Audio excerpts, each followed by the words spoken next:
Yo! Good morning! Welcome back to the channel. Welcome to another video. We are back. Today is November 6, just before noon. Natapos na ang eleksyon dito sa Amerika, and we have a new president coming up next year. So, congratulations sa nanalo, si Mr. President Donald J. Trump, sa kanyang second presidency. It's pretty crazy to see it unfold. Yeah, so hopefully from this on forward, it's a better next 4 years than the last 4 years, you know. So we always would hope for the best things in, you know, in our country.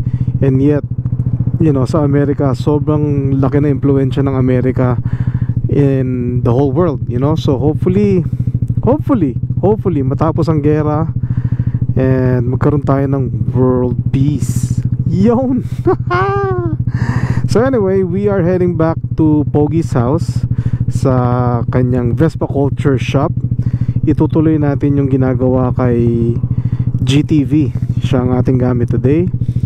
Tatanggalin natin yung front suspension. Aayusin namin yung alignment kasi, you know, nung nagkabit kami ng suspension dito sa motor na to, which is yung unang-unang kinabitan namin na suspension, medyo weird, you know. Parang I think pinilit namin na in some cases pala, or in most cases, pag nagpapalit ka ng suspension, depende sa brand, may mga part ka ng arm na sinishave para mag-align siya ng tama. So I don't know, we'll see. And hopefully yung may adapter si Pogi Vespa, meron siyang offset adapter na supposedly it's designed for the newer GTS 300, kagaya ng motor niya. Hoping na yung top plate mapalitan namin para mag-offset, tapos mag-lower ng konti yung harap. I don't know kung motor ko lang o lahat ng model ng GTV is it's slightly higher than the GTS 300 models. Comment down below guys, let me know kung anong alam nyo tungkol sa difference ng GTV and GTS. I don't know, it's just weird. Feeling ko talaga tong motor na to is taller than compared sa motor ni Big Mac, ni Jax, ni Kuya Jody, tsaka ni Pogi Vespa. So we shall see. We're about to find out kung ano talaga pagka inayos namin yung suspension. So babaklasin natin yung all-in, and then hopefully mas tama yung installation na gagawin namin. Hindi naman nagbago yung ride ng motor. I mean, I don't think so. Aligned naman siya so far, pero you know, it's good to do it right. Kasi karamihan naman ng ginagawa namin sa mga Vespa namin dito sa Las Vegas, sa aming magtutropa, kami lang talaga ang gumagawa. Yung mga upgrade na binibili namin, kami lang nag-i-install. So depende kung ano specialty. Kagaya ni Kuya Jody, magaling siya sa pag-install ng lights. Kaya siya nag-i-install ng lights ng mga scooters namin. Si Pogi naman, you know, magaling din siya everywhere else, you know, suspension, yung mods ng kung ano-ano, variator, mga ganyan, electronics, kaya-kaya niyang gawin yon. Kami naman nila Mr. Sarah Vlogs, kung anong kaya namin, yun ang ginagawa namin. Kami nila Omar TV. So yeah, familiar na kayo sa biyahe na to. It's not very far. I think it's just around 7 miles from the house to Pogi's shop or his garage. Kaya kita na lang tayo doon, and hopefully meron tayong ma-i-video sa ating installation or paggagawa ng Vespa today. So like I said, today is November 6. This is our first vlog of November. And grabe na talaga yung yung change ng weather.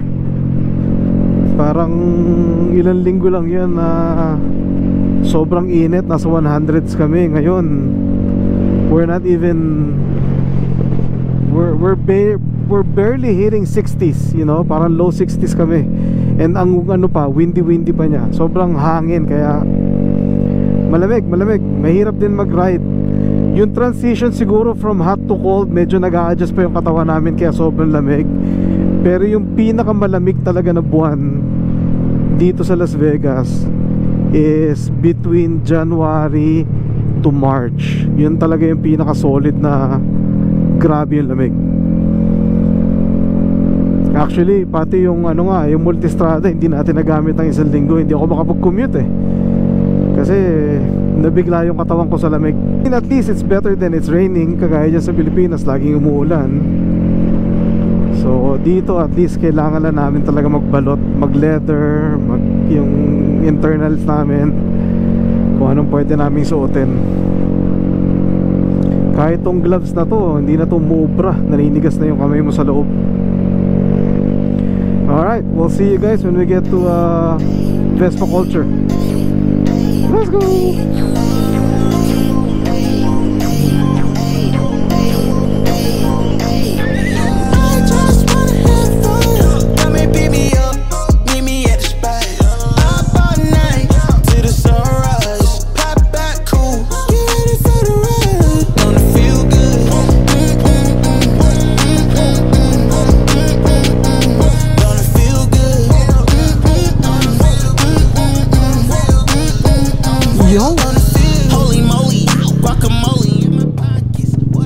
Pinaglalarahan niya yung kanyang RC, oh, ha?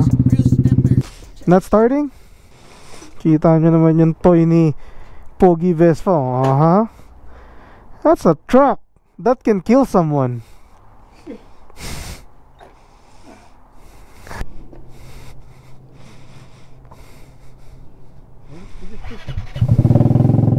Why?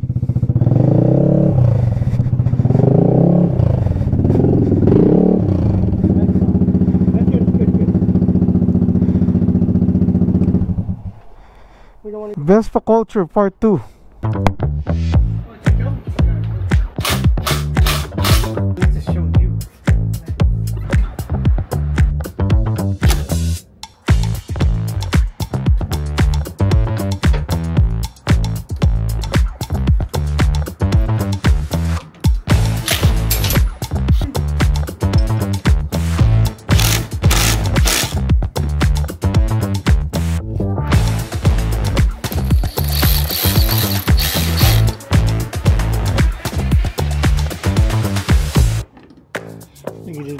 Somewhere.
Yo, 55 minutes left on my SD card.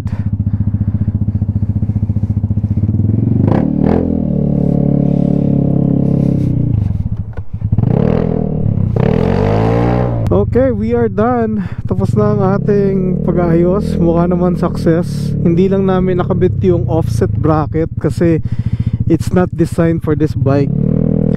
Designed siya sa mga newer na GTS. But it's okay. I think we were able to lower the bike a little bit, maybe an inch and a half, which is I can't complain. Okay na rin yun. Inayos ni Pogi yung mga bracket ng exhaust. Tama na yung offset din niya. And at least yung suspension is mas kampante na ako na it's installed properly.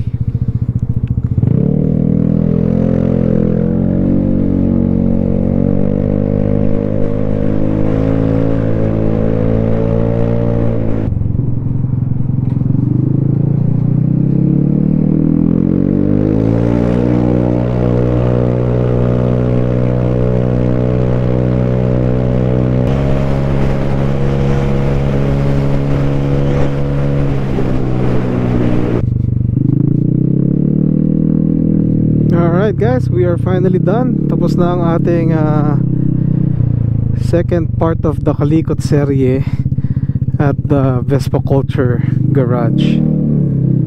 So nandito na tayo ulit sa bahay. Paparada na natin si GTV, and we're just gonna enjoy our day off, resting. I think yun na lang yung ating magagawa for today. Bukas balik na tayo ng trabaho. Medyo busy din kami this coming weekend kasi it's the much anticipated SEMA weekend. Every year yan, consistent busy tayo. There you go. Balik na si GTV. Alright guys, that's it. I'll see you guys on the next video. And maraming salamat for coming with me today. God bless and be a blessing to one another. Peace. Party time. I just wanna have fun. Come and beat me up. Meet me at the spot.